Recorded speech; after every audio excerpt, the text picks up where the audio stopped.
사랑의 아버지 하나님 감사합니다. 오늘 또 제가 십자가봉을 들고 이 자리에 섰습니다. 주님께서 제게 계시해 주신 그대로 더하거나 빼지 말고 전할 수 있도록 인도하옵시고 또한 받는 우리 모든 그리스도인들도 더하거나 빼지 않고 주님께서 계시해 주신 그대로 주님께서 계시해 주신 것처럼 그대로 받을 수 있도록 주님께서 전하 받는 우리 그리스도인 모두에게 은혜를 내려 주시옵소서. 모든 말씀 우리 주 예수 그리스도 이름으로 기도드립니다. 아멘. 자, 그러면 본문 말씀 읽을 때 다 일어서 주시기 바랍니다. 자, 첫째 슬라이드 보여드릴게요. 자, 일어서 주세요. 첫째 슬라이드는 마태복음 13장 10에서 11절입니다. 마태복음 13장 10에서 11절입니다. 그리고 그 지자들이 가까이 와서 그분께 여쭙되 왜 그들에게 비유들에 의해 말씀하시나이까? 그러자 그분께서 그들에게 대답하시며 말씀하였으니 너희에게는 하늘들의 왕국의 비밀들을 아는 것이 주어졌으나 저들에게는 주어지지 않았기 때문이니라. 다 앉아주시기 바랍니다. 어, 우리는 지금 종교학 박사요, 모슬렘 최고 토론가로 알려진 학자 샤빌 알리가 저술한 소책자 101 Contradictions in the Bible, 즉 성경 속의 101개의 모순들을 통해 그가 제기한 의문점들을 하나도 빼놓지 않고 답변해가며 자연인들의 눈에 모순으로 보이는 성경 말씀 속의 난제들을 어떻게 해석하는지 다 같이 그 양의 영이신 성령님을 통해 배우고 있습니다. 우리는 동시에 이에 대한 풀이로 기독교 학자를 대표하여 오리엘 베트란 디마논이 쓴 책 Answers to Alleged 101 Contradictions in the Bible, 즉 성경 속의 101개 모순이라고 주장되는 것들에 대한 답변을 통해 알리가 제기한 의문들에 대한 신학자들의 의견을 비교하여 살펴보고 있습니다. 알리가 48번째 모순이라고 지적한 것은 다음과 같습니다. 다음 슬라이드를 제가 보여드리도록 하지요.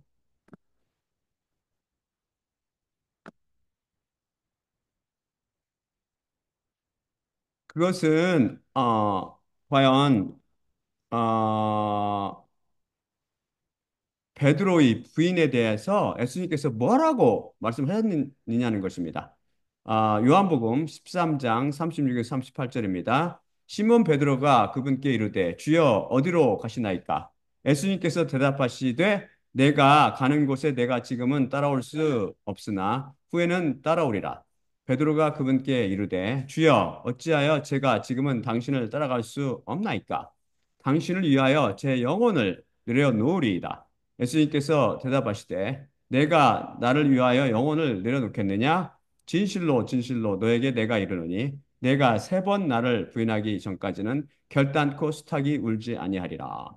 그리고 마가복음 14장 30에서 31절입니다. 그리고 예수님께서 그에게 이르시되 진실로 너에게 내가 이르노니 오늘 이 밤에 2번 수탉이 울기 전에 바로 내가 3번 나를 부인하리라.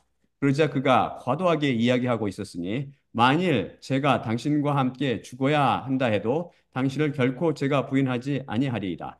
그러자 마찬가지로 또한 모든 이들이 이야기하고 있었더라.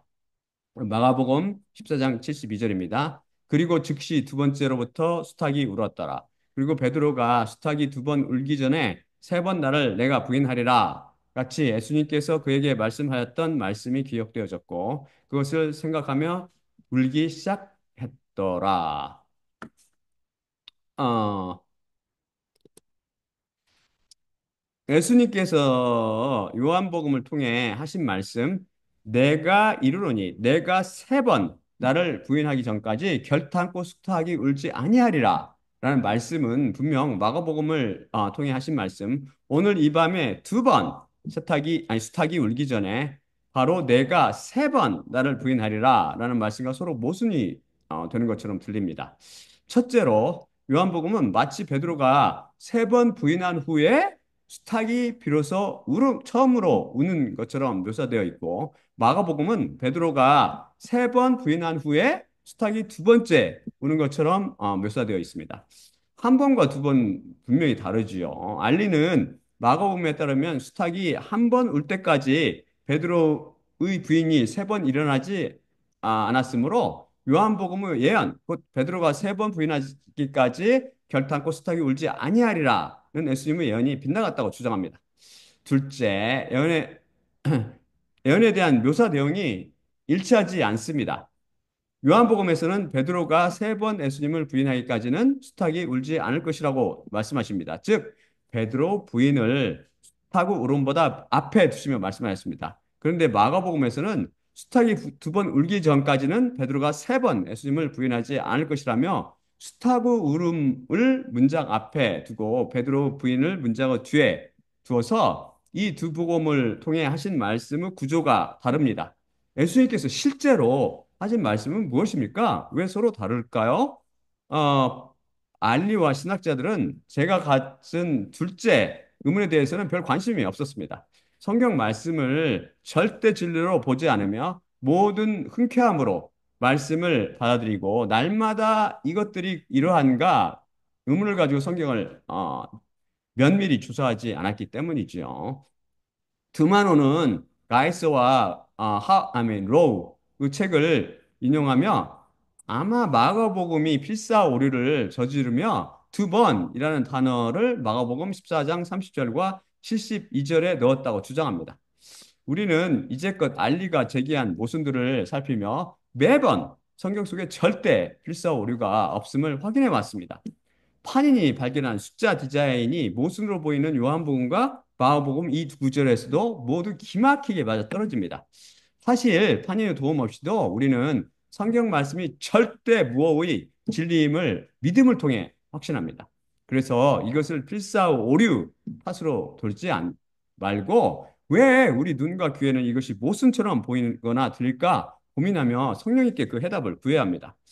두마노는 또 다른 견해로 길을 인용했는데 그는 수탉은 대부분 새벽 4시쯤에 울지만 드물게 밤 12시에 우는 수탉도 어렸을 때 경험했는데 한밤중엔 자정에 우는 수탉의 울음은 참이 아니므로 받아들일 수 없고 새벽 4시에 우는 수탉의 울음소리만 제대로 된 것으로 받아들여야 한다고 하며 그래서 요한복음은 하나만 인정한 것이고 마가복음은 둘 다 포함한 것이라고 주장합니다.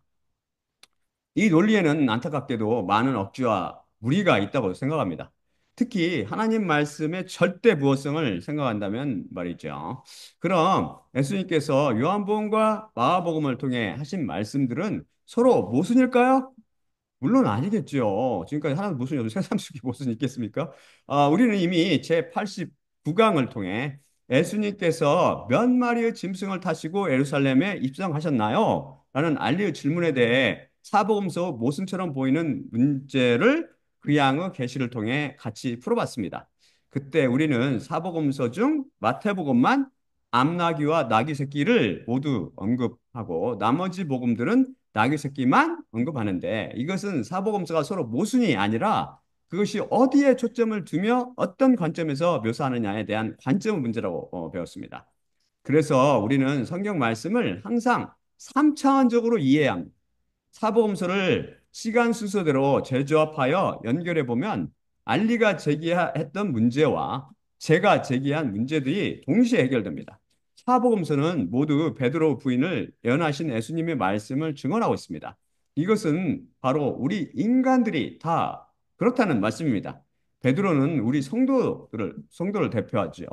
베드로가 자기 열심과 수고와 고집으로 예수님을 따르려고 했을 때 그는 결국 넘어지고 예수님을 부인하는 결과에 이르게 됩니다. 우리도 다 마찬가지입니다. 많은 사람들이 예수님을 자기의 열심과 수고와 고집과 노력으로 섬기며 따르려고 하지만 거기에는 실패만 있습니다. 예수님을 따르는 길이 반드시 예수님을 따르는 길에는 반드시 자기 부인이 일어나야 하며 십자가를 반드시 져야 하고 때로 죽음을 요구하기 때문입니다. 그래서 우리 인간은 절대 그것을 이루어내지 못합니다. 오직 믿음으로, 오직 은혜로만 가능합니다. 그래서 예수님께서 우리 대신 우리를 위해 십자가를 지신 것입니다. 우리의 열심과 수고와 고집과 노력을 버리고 그분께 맡기며 그분을 졸졸 따라갈 때 그분께서 대신 이루어주십니다. 그분이 우리를 끌어안고 십자가에 못 박아 우리의 옛사람을 죽임으로 우리 속의 나가 죽고 아들, 곧 예수님께서 우리 안에 새 생명으로 태어나는 것입니다. 그때 비로소 우리는 예수님을 따라갈 수 있고 그분과 함께 고난을 당하며 그분을 위해 죽을 수 있습니다. 베드로가 결국 그렇게 되지 않았습니까? 왜 그렇게 되었죠? 그가 회개한 후 이를 악물고 열심과 수고와 고집과 노력을 다했나요? 해답은 십자가 사건입니다. 이 십자가 사건을 통해 찾아오신 성령님이 바로 그 해답입니다. 여러분도 이처럼 위로부터 나서 성령님을 받지 않는다면 베드로가 그랬던 것처럼 예수님을 부인하게 될 것입니다. 다시 이 문제로 돌아와서 사복음서는 베드로 부인 사건을 모두 증언하고 있는데 이것들을 순서대로 재조합하면 내용이 더 길어지지만 오늘의 말씀만 인용하여 요약하면 다음과 같습니다. 베드로가 요한복음을 통해서 당신을 위하여 제 영혼을 내려놓으리이다라고 호언장담하자 예수님께서 대답하시기를 내가 나를 위하여 내 영혼을 내려놓겠느냐라고 말씀하시며 마가복음의 말씀 즉 진실로 너에게 내가 이르노니 오늘 이 밤에 두 번 수탉이 울기 전에 바로 내가 세 번 나를 부인하리라 말씀하십니다.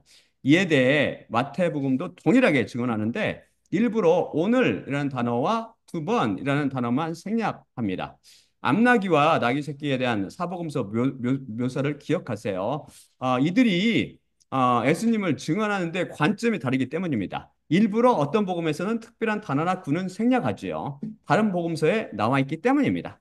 그 다음 예수님께서 베드로야 너에게 내가 이르노니 라고 말씀하시며 요한복음 13장 38절의 말씀 내가 세 번 나를 부인하기 전까지는 결탄코 수탉이 울지 아니하리라 라고 다시 한번 그가 세 번 부인할 것에 초점을 두고 화가 나십니다. 누가복음도 요한복음과 같이 증언하는데 단지 오늘이라는 단어를 강조하여 보여주고 있습니다. 요한복음 말씀에서는 두 번이라는 단어가 생략되어 있는데 이미 방금 전에 오늘 이 밤에 두 번 수탉이 울기 전에 바로 내가 세 번 나를 부인하리라고 분명히 두 번이라고 말씀하셨기 때문입니다. 다시 반복하실 필요가 없는 것이죠. 그래서 사복음서를 재정렬하여 조합해 보면 알리의 의문과 제가 가진 의문점들이 동시에 말끔히 해소됩니다. 이제 명확히 이해되지요. 알리가 49번째로 제기한 성경 속의 모순은 예수님께서는 과연 자신의 십자가를 직접 지셨느냐는 것인데 이에 대해서는 인본주의자들이 찾아낸 성경 속의 오류들 시리즈에서 이미 제 169강 구레네 사람 시몬 편에서 자세히 풀어드렸습니다. 그 설교를 다시 풀어보세요. 들어보세요. 알리가 50번째로 지적한 성경 속의 모순은 다음과 같습니다. 다음 슬라이드를 제가 보여드리도록 하지요. 음,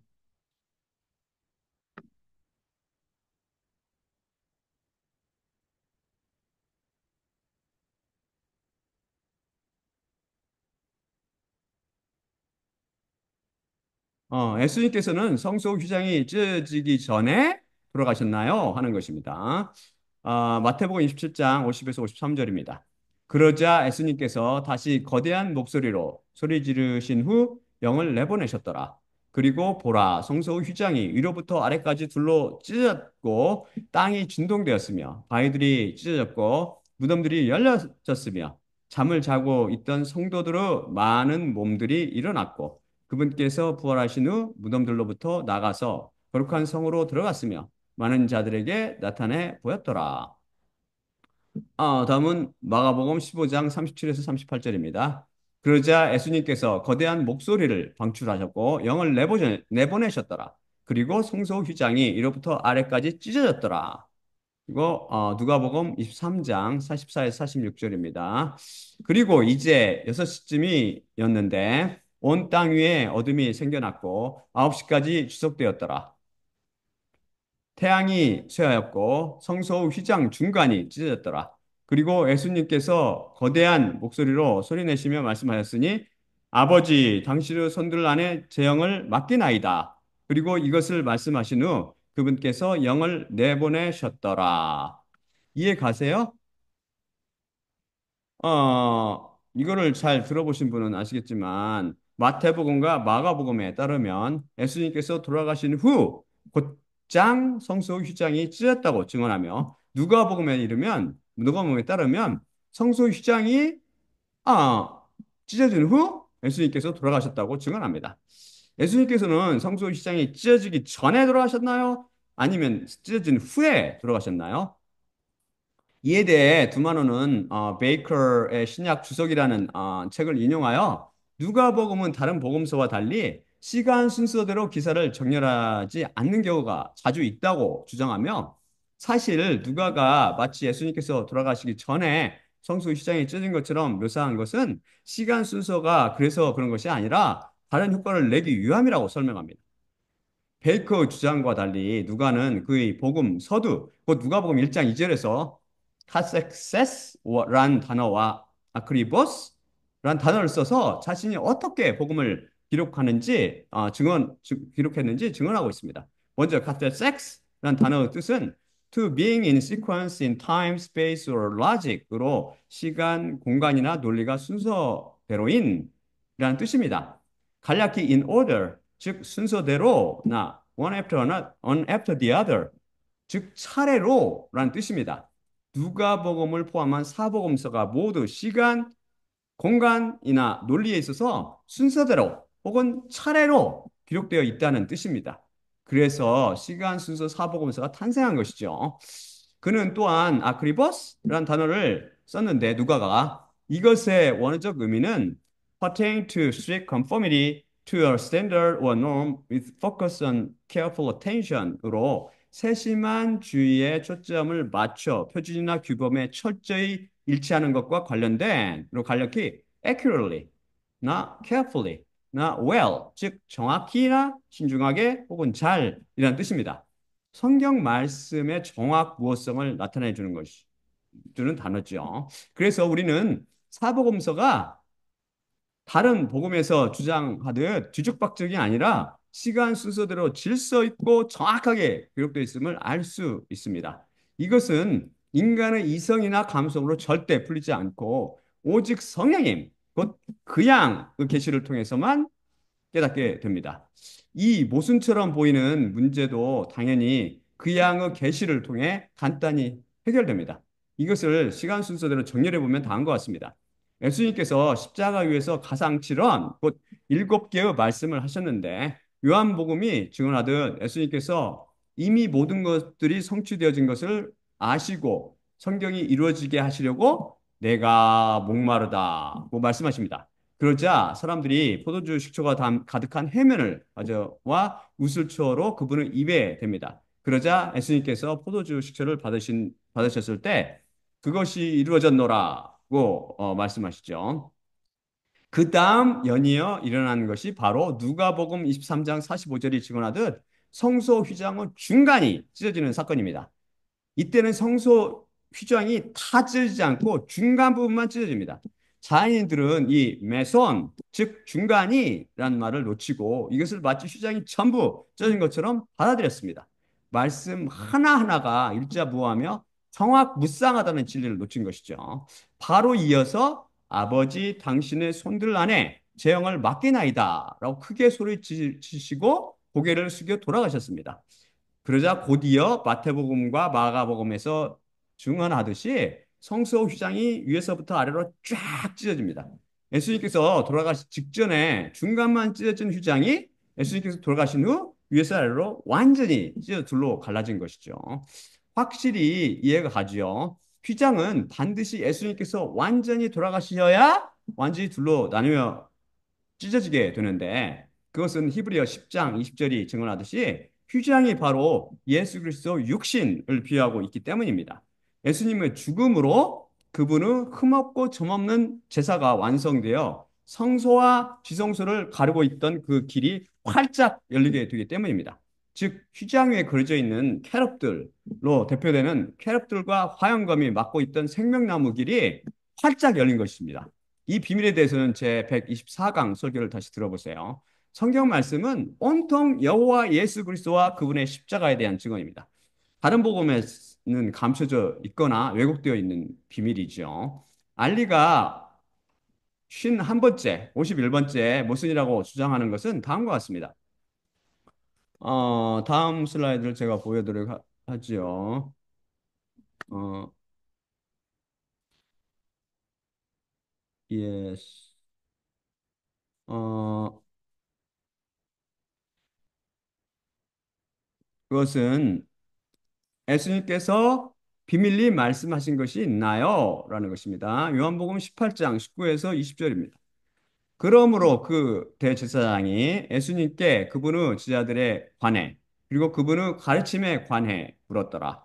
예수님께서 그에게 대답하셨으니 내 자신이 세상에 숨김없이 이야기해 왔고 내 자신이 항상 회당 안에 성전 안과 모든 유대인들이 모인 곳에서 가르쳤고 아무것도 비밀리에 이야기하지 않았노라. 그리고 바로 마가복음 4장 33에 34절입니다.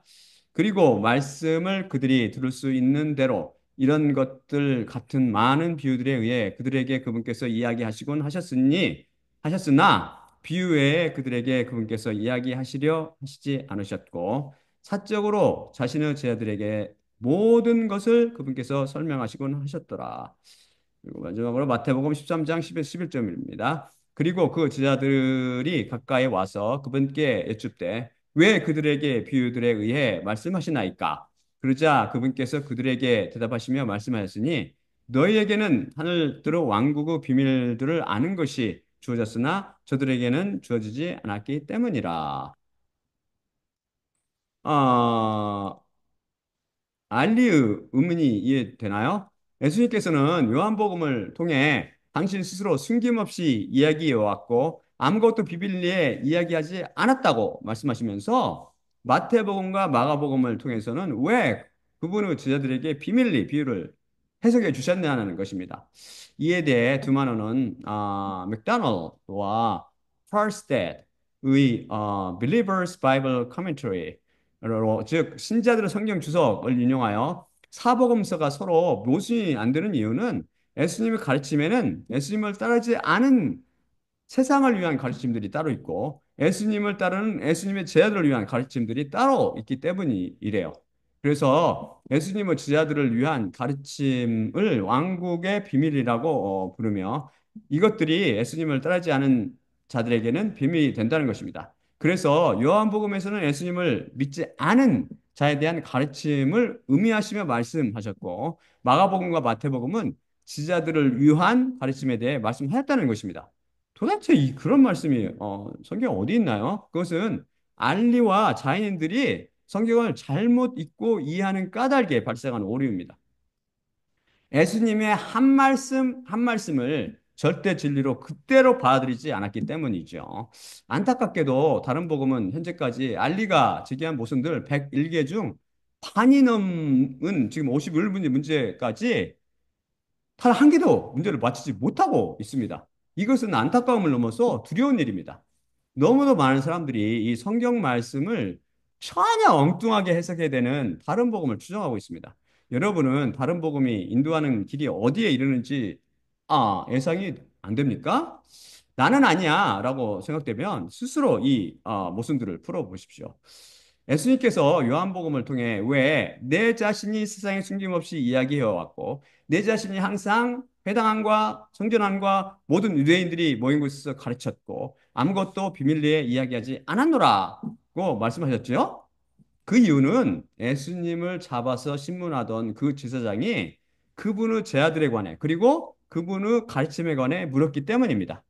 이에 대해 예수님께서는 사실 그대로 말씀하십니다. 사실 있는 그대로. 그분의 가르침이 어떤 이단이나 그것을 가르침처럼 몰래 한데 모여서 자기들끼리 나누는 비성경적인 그런 가르침이 아니라 누구나 원하는 자들은 들을 수 있고 판단할 수 있도록 수시로 선포되었고 가르쳐 주셨다는 말씀이죠. 마치 누군가 저를 이단으로 몰아 조사하며 당신의 가르침은 어떤 것이요? 라고 묻는 것에 대해 제가 저는 이미 유튜브를 통해 모두가 마음대로 들을 수 있도록 선포했고, 절대 아무도 몰래 가르치지 않았습니다. 그것에 대해 알고 싶으면 언제든지 유튜브를 시청하세요. 라고 대답하는 격입니다. 그러면서 제 자녀들이 제 설교에 대해 질문하면 이해할 수 있도록 풀어서 대답해 주지요. 대제사장과 유대인 무리는 예수님을 신성모독죄로 몰아서 죽일 생각으로 그분의 가르침을 핑계 삼으려 했습니다. 실제로 예수님께서는 사복음서를 통해서 알 수 있듯이 십자가범을 대놓고 선포하셨고 비밀리에 하시지 않으셨습니다. 그럼 예수님께서 제 아들에게 가르치신 것은 어떻게 설명해야 합니까? 그것은 비밀리 가르치신 것이 아닙니다. 이렇게 생각하는 이유는 하나님의 말씀을 한 글자 한 글자를 심각하게 절대질로 봐야 되지 않기 때문입니다. 예수님께서 대제사장에게 대답하시면서 쓰신 헬라어 표현 엔크립토는 제가 지적했듯이 비밀리에라는 뜻입니다. 예수님께서 언제 제자들에게 애들아 내가 특별한 것을 가르쳐 줄 테니까 너희는 남들 눈에 띄지 않게 몰래 모여라 며 비밀 모임을 가지신 적이 있나요? 그럼 예수님께서 제자들에게만 비유의 의미를 따로 설명해 주신 것은 어떻게 된 것인가요? 그것이 비밀리에 하신 것이 아닌가요? 라고 물을지 모릅니다. 이것은 절대 비밀리에 하신 것이 아닙니다. 그래서 성경 말씀은 비밀리에라는 표현 대신 다른 헬라어 표현을 사용하고 있습니다. 그것은 바로 비유 외에 그들에게 그분이 이야기하시려 하시지 않으셨고 사적으로 자신의 제자들에게 모든 것을 그분께서 설명하시곤 하셨더라입니다. 보이세요? 그것은 카티디안, 직역하면 사적으로라는 뜻입니다. 확실히 비밀리에와 사적으로는 다릅니다. 우리는 제 88강 이사야 모순이라는 설교를 통해 예수님께서 일부러 어려운 비유로 말씀하셔서 사람들은 눈이 진리를 보지 못하게 하셨으며 귀를 막으셔서 진리를 듣지 못하게 하셨고 마음을 무디게 하심으로 진리를 깨닫지 못하게 막으셨다고 했습니다. 심히 난해한 수수께끼는 매우 어렵기 때문에 오직 그 수수께끼를 낸 자가 그 수수께끼를 풀어줄 때 그 해답을 얻을 수 있습니다. 그래서 다른 복음이 절대 성경 속의 모순처럼 보이는 문제들을 풀지 못하고 있는 것이죠. 마찬가지로 성경 속 비유들은 어렵기 때문에 인간의 머리로는 절대 풀릴 수 없고 오직 그 비유를 베푸신 분이 그 비유를 풀어 줄 때만 참뜻을 이해할 수 있습니다. 예수님께서는 비유가 아니면 말씀하시지 않으셨고 다만 혼자 계실 때 그 제자들에게 모든 것을 해석해 주셨다고 성경은 증언하고 있습니다. 제자들은 사적으로 not 비밀리 제자들은 예수님께서 비유를 친히 해석해 주셨기 때문에 그 뜻을 깨달을 수 있었습니다. 하지만 예수님께 표적을 구하며 배를 채우기 바빴던 무리들은 예수님께서 그 비유를 해석해 주시지 않으셨기 때문에 그 비유가 무엇을 의미하는지 도무지 알 수 없었지요. 비유는 오직 예수님을 통해서만 깨달을 수 있었기 때문입니다. 따라서 예수님께서 비유로 말씀하신 이유는 비유를 풀어주시는 분이신 예수 그리스도만을 통해서 진리를 깨닫게 하시기 위함입니다. 그러나 우리가 성경을 읽을 때 이성이나 감성을 의지해야 할까요? 그러니 우리가 성경을 읽을 때 이성이나 감정을 의지할까요? 아니면 그 비유를 풀어줄 수 있는 유일하신 분이신 예수 그리스도를 의지해야 할까요? 대답은 너무나 자명하지요. 예수님께서는 인간 스스로 노력이나 사고를 통해서 진리를 깨닫지 못하고 오직 예수 그리스도를 통해서만 진리를 깨닫고 구원에 이르게 하시기 위해서 피로 말씀하셨던 것입니다. 따라서 우리가 예수님께 겸손히 나가서 지혜를 구할 때 그분께서는 우리를 긍휼히 여겨 계시를 통해 우리에게 깨달음을 주셔서 진리에 이르게 하시며 사람들이 예수님을 거부하거나 그분의 말씀 하나하나를 진리로 봐지 못하여 계시를 부인하고 이성과 감성에 의지할 때 그들의 심령을 어둡게 하여 진리에 이르지 못하도록 막으시는 것입니다. 그래서 예수 그리스도를 거부했던 바리새인들은 결코 진리에 이르지 못했으며 결과적으로 구원을 받을 수 없었던 것이죠. 마찬가지로 오직 이성과 감성을 무기로 성경의 난제들을 풀며 해석하는 것처럼 보이지만 실제로는 이에 대한 해답을 단 하나도 제대로 풀어내지 못하는 다른 복음을 통해서는 절대 진리에 이를 수도 구원에 이를 수도 없습니다. 이것은 심각한 문제입니다.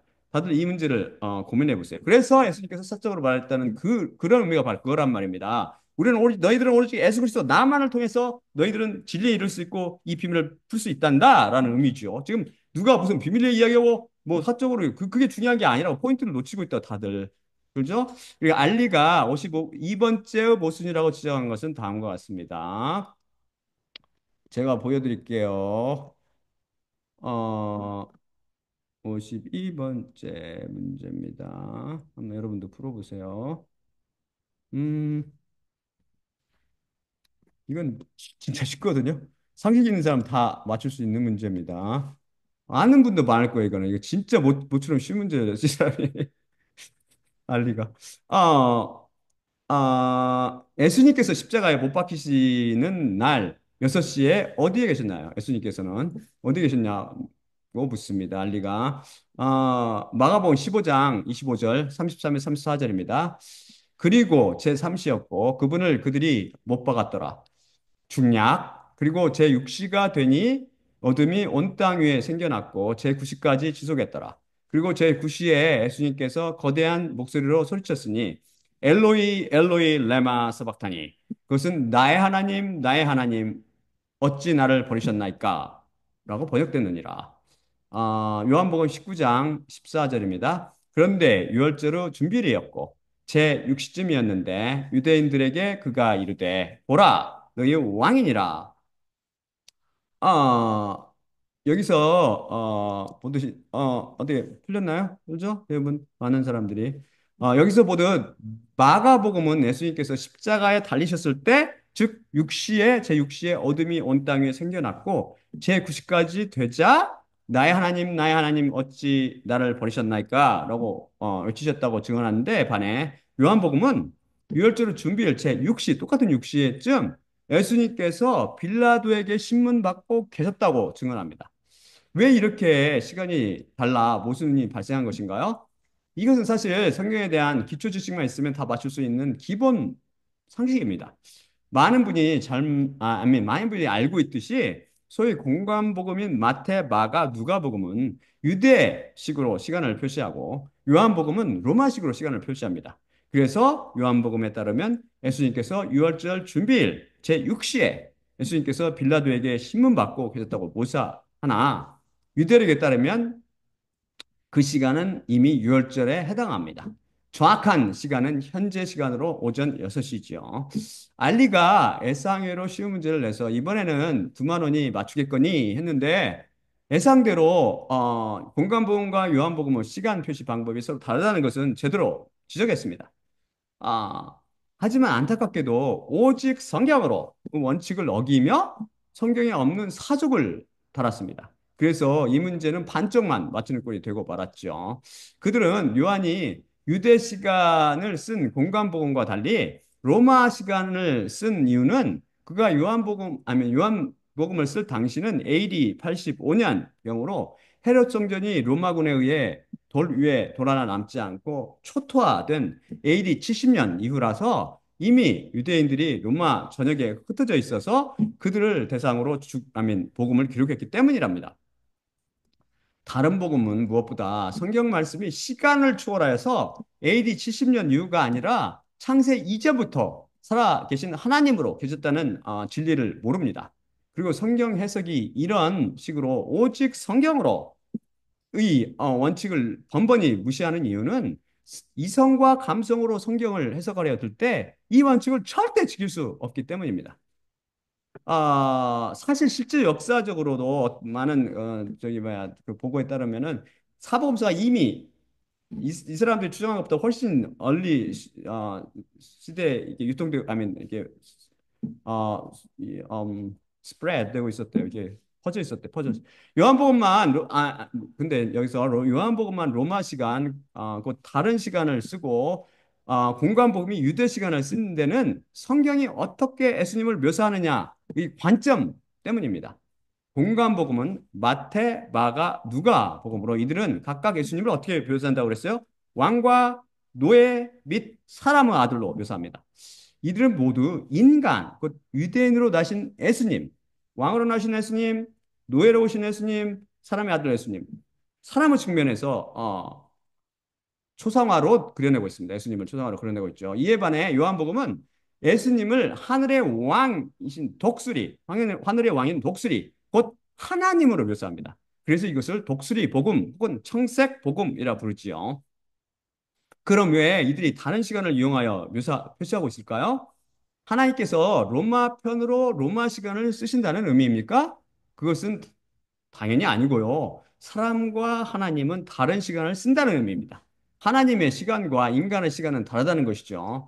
낮과 밤이 시간의 기준이 되는 인간들과 달리 하나님께서는 시간을 초월하심으로 빛의 존재 여부로 낮과 밤을 정의하시며 인간의 시간 개념과 달리 하나님께 인간의 하루가 천년 같고 또한 인간의 천년이 하루 같은 것이죠. 그래서 인간의 시간과 하나님의 시간은 완전히 다릅니다.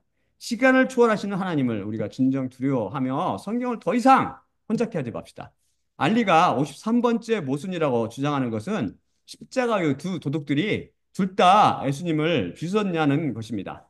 그런데 알리는 영어 번역본들 중 유일하게 헬라어 레스테스를 thief, 즉 도둑으로 오역한 킹제임스 버전을 인용했는데 뉴 킹 제임스 버전도 이 단어를 rebel, 즉 반역자라고 오역했습니다.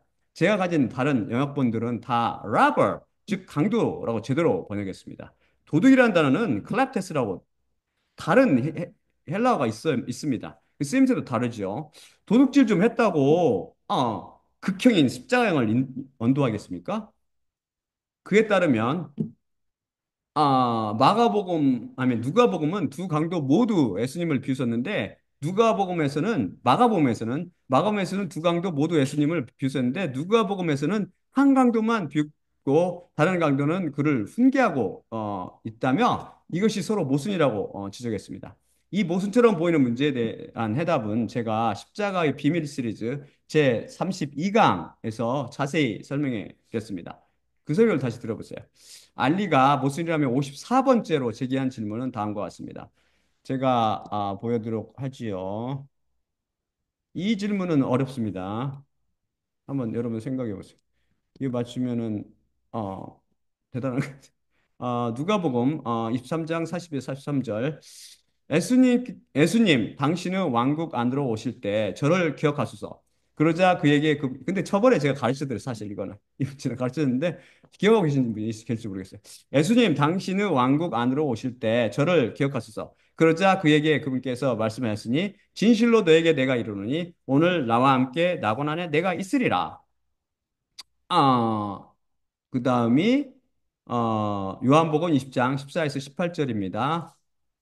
이것을 말한 후 그녀가 뒤쪽으로 돌이켰고 예수님께서 서 계셨던 것을 계신 것을 봤으나 그분이 예수님이신 것을 알지 못했더라. 예수님께서 그녀에게 이르시되 여자야 왜 내가 울고 있느냐? 누구를 내가 구하고 있느냐? 그가 정원사라고 생각하며 저가 그분께 이르기를 주님, 만일 당신 자신이 그분을 지고 갔으면 어디에 그분을 두셨는지 저에게 말씀하소서. 그러면 제 자신이 그분을 나르리이다.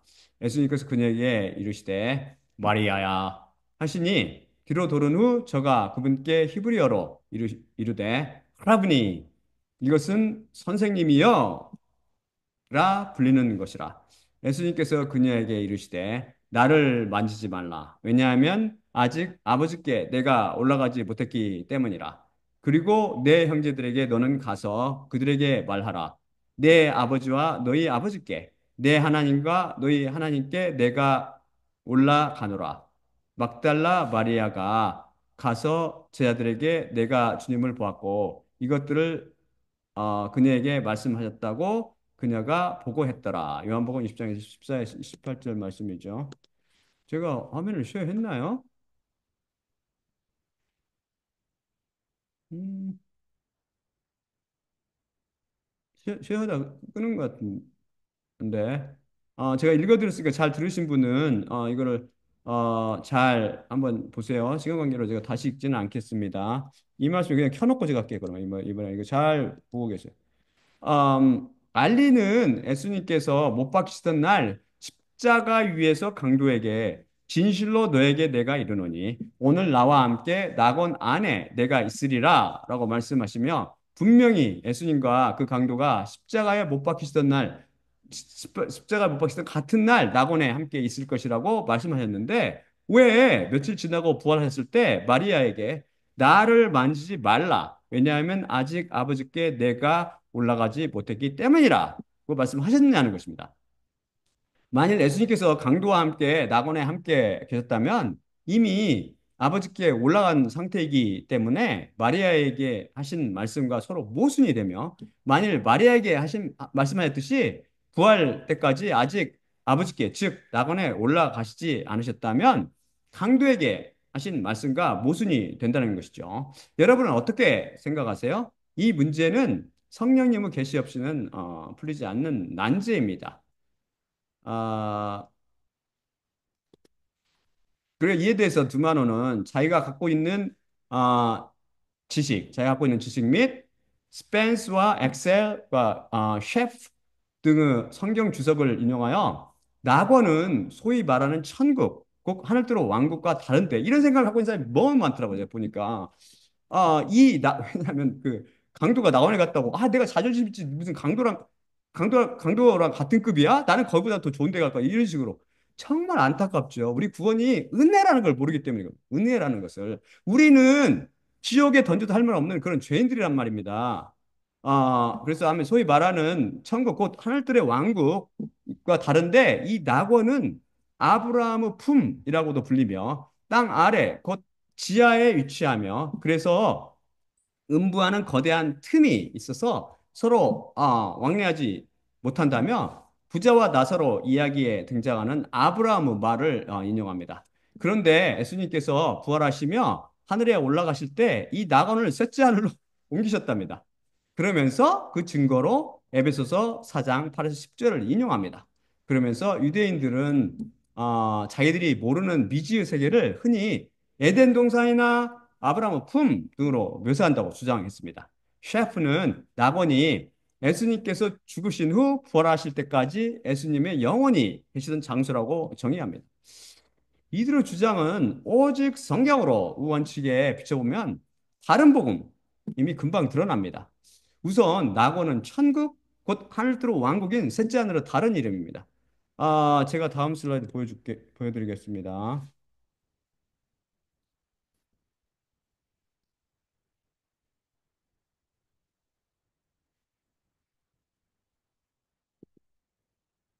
옆, 잘 보세요. 음, 예수님, 이게 누가복음 23장 42, 43절입니다. 예수님, 당신의 왕국 안으로 오실 때 저를 기억하소서. 그러자 그에게 그분께서 말씀하셨으니 진실로 너에게 내가 이르노니 오늘 나와 함께 낙원 안에 내가 있으리라. 네, 고린도후서 12장 34절입니다. 그러므로 이와 같은 사람을 내가 아는데 혹 몸 안에 있었는지 몸 없이 있었는지 나는 모르지만 하나님께서는 아시는데 낙원 안으로 낚아채어져 들어갔고 인간이 이야기하기에 적법하지 않은 형언할 수 없는 말들을 들었노라. 그다음에 요한계시록 2장 7절 귀를 갖고 있는 자는 그 영이 교회들에게 이르는 것을 들어야만 하느니라. 이기는 자에게는 그에게 생명나무로부터 먹음을 내가 주리니 그것은 하나님의 낙원 안에 있느니라.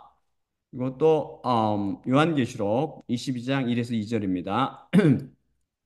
또 그가 그 거리의 가운데 있으며 하나님과 그 양의 보좌로부터 흘러나오는 수정같이 빛나는 생명수 강을 내게 보여주니라.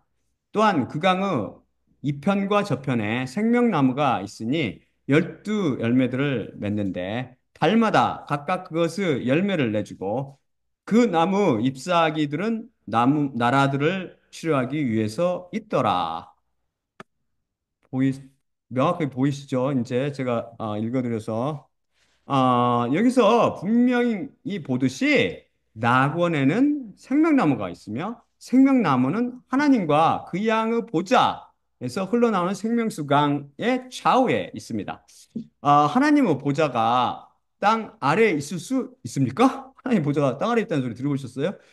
하늘보다 높으신 분께서 절대 그러실 수 없으시죠. 그리고 그 높은 보좌가 땅 아래에 있다가 땅 위로 옮겨갑니까? 그래서 다른 복음의 주장은 안타깝게도 전혀 비성경적인 명백한 이단 세상입니다. 다른 복음이 절대 성경을 파악하지 못하기 때문에 그런 허무맹랑한 가짜 이론을 내놓는 것입니다. 마음이 아프지요. 분하기까지 합니다. 이런 말씀 들으면 정말 분하다고요. 이런 그래서 다음 슬라이드를 제가 보여드리면서 그 사람들이 주장했던 그 예배소를 제가 제대로 해석해 드리겠습니다. 쇼해 드릴게요. 잠깐만요.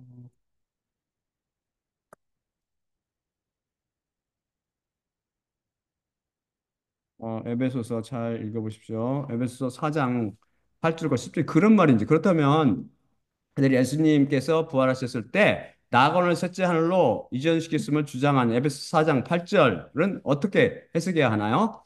잘 들어보세요. 그런 이야기인지 낙원을 옮겼다는 이야기가 여기 나와 있는지 잘 들어보세요.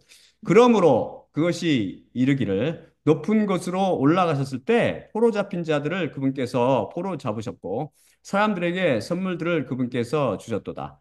그러면 그분께서 위로 올라가셨다는 것은 또한 땅의 더 낮은 부분으로 내려가셨다는 것이 아니고 무엇이냐? 바로 내려가신 분은 또한 모든 하늘보다 위에 높이 올라가신 분이 아니 높이 올라가신 분이시니 모든 것들을 채우시려 함이니라. 아, 이 말은 제가 설명 좀 해드릴게요. 설명을 해야 알 수 있을 겁니다. 이 말씀이 예수님께서 낙원을 땅에서 셋째 하늘 곧 하나님 보좌가 있는 곳으로 옮기셨다는 말씀입니까? 이것은 예수님께서 부활하셨을 때 포로 잡힌 자들, 곧 죄와 사망과 마귀의 포로 잡힌 자들을 붙잡아 끌어안고 십자가에 못 박으시고 부활하실 때 당신은 포로로, 즉 하나님의 노예로 삼으셨다는 의미입니다. 하나님의 백성을 사망의 나라에서 하늘으로 왕국으로 옮기셨다는 것이죠. 그리고 사람들에게 선물들을 주셨다라는 말씀에서 선물들을 뜻하는 선물, 도마, 그 복수명사는 노마타, 인데 이것은 신약의 사회에 등장합니다. 3회는 복수로, 1회는 단수로 쓰는데 복수로 쓰였을 때는 마태복음 7장 11절과 누가복음 11장 13절을 암시하듯이 성령님을 의미합니다. 그래서 에베소서 4장 8절은 십자가와 부활을 통해서 그리스도인들을 죄와 사망과 마귀 권세에서 해방시키시고 성령님을 선물로 주시는 것을 증언하고 있습니다. 그리고 이어지는 9절과 10절은 예수님께서 음부에 내려갔다 다시 하늘 보좌에 오르셨는데 이것은 성경을 통해 말씀되어진 모든 것들을 채우시려 하신 하심입니다. 여기에는 새하늘과 새 땅의 완성도 포함되어 있습니다. 예수님께서 십자가에 달려 음부의 고통을 당하시고 죽으신 후 그 영이 땅 아래 옥에 있는 영들에게 복음을 전하시고 사흘째 부활하십니다. 절대 낙원에 가시지 않으셨습니다. 그럼 강도에게 오늘 나와 함께 낙원 안에 내가 있으리라 그 말씀하신 것은 거짓말인가요? 그럴 리가 없지요. 예수님은 십자가에 못 박혀 죽으신 날 강도와 함께 낙원에 계셨습니다. 그럼 땅속 옥에 있는 영들에게 복음을 전한 분은요? 그분도 예수님이십니다. 예수님은 아버지와 하나이신 분이십니다. 그래서 하나님을 뵌 자는 예수님을 뵌 자도 되는 것입니다. 그래서 강도는 그날 죽어서 보좌에 앉아 계신 하나님을 배웠습니다. 예수님을 뵌 것이지요. 이 비밀은 오직 삼위일체로만 풀립니다.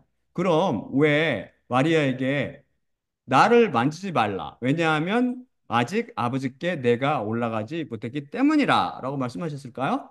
이것이 바로 삼위일체의 신비입니다. 하나님 아버지와 예수님은 본질상 같으신 분이시라서 강도는 죽어서 낙원에서 하나님, 곧 본질상 하나님과 같으신 분인 예수님을 배웠지만 그 위격은 달라서 예수님께서는 아들로서 십자가를 지시고 부활하신 후 아직 하나님께 올라가시기 전의 상태였습니다.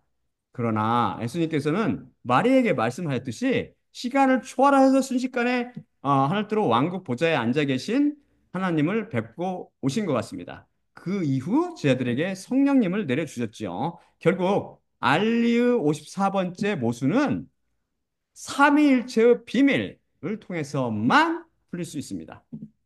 또한 이 비밀을 통해서 간단히 풀리죠. 알리가 55에서 57번째 모순으로 제기한 의문들은 이미 인본주의자들이 찾아낸 성경 속의 오류들 시리즈를 통해 시리즈 중 제가 170강 다마스커스로 가는 길 편에 자세히 설명해 드렸으니 그 설교를 다시 들어보기 바랍니다. 우리는 오늘도 다시 한번 성경 말씀은 단 한 글자 오류도 없으며 그 속에는 절대 모순을 찾을 수 없다는 진리를 확인할 수 있었습니다. 그리고 알리가 제기한 모순들을 간절히 넘도록 단 한 문제밖에 맞추지 못한 다른 복음을 통해서는 안타깝게도 하나님의 말씀과 그분의 뜻을 절대 헤아릴 수 없으며 따라서 거기에는 구원도 생명도 없음을 확인할 수 있었습니다. 자, 그러면 마지막으로 고린도서 11장 23에서 26절 읽고 마치겠습니다. 입니다.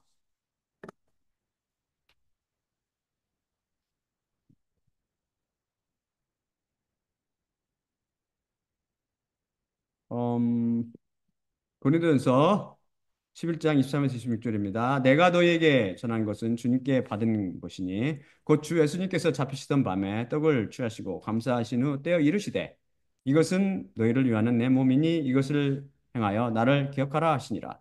식후에 또한 그와 같이 잔을 취하시고 이르시되 이 잔은 내 피로 세운 새 언약이니 이것을 행하여 마실 때마다 나를 기억하라 하시니라. 그러므로 너희가 이 떡을 먹으며 이 잔을 마실 때마다 주님의 죽으심을 그분이 오실 때까지 전파할지니라. 예수님의 몸과 피로 상징되는 떡을 떼며 잔을 마실 때마다 십자가를 통해 우리에게 하늘들의 왕국의 비밀들을 풀어주고 계시는 예수님만 바라봅시다. 또한 나의 십자가를 기억하고 내가 다시 올 때까지 이를 전파라고 말씀하신 예수님과 그분의 죽으심을 기억하고 전하며 모순처럼 보이는 성경 말씀 속의 비유들과 비밀들은 오직 그 영이신 예수님 홀로 필 수 있음을 고백하며 그분만 바라봅시다. 자, 그러면 아직 끝나지 않았습니다. 제가 어, 음, 끝낼게요. 잠깐만요. 잠깐만 기다리세요. 예, 잠깐만요.